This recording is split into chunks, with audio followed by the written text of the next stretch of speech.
tahoratxonaga kirsam, 9 yoshli bolani gap qara. Aka, masjid eshiklari oldiga borganimda meni kirgizishmadi.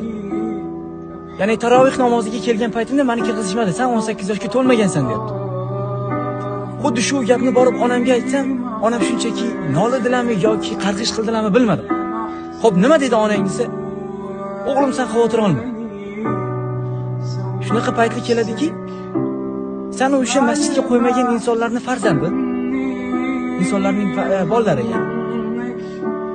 Masjidga otalari haqqiga yoki onalari haqqiga duo qilish uchun kelgan paytlari masjid eshiklari ularning farzandlari uchun yopiq bo'lsin deyapti. Bu juda og'ir qarg'ish bu. Juda katta bir qarg'ish.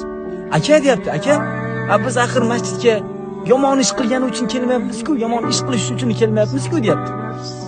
9 yoshli bola, tushunarsan? 9 yoshli bola.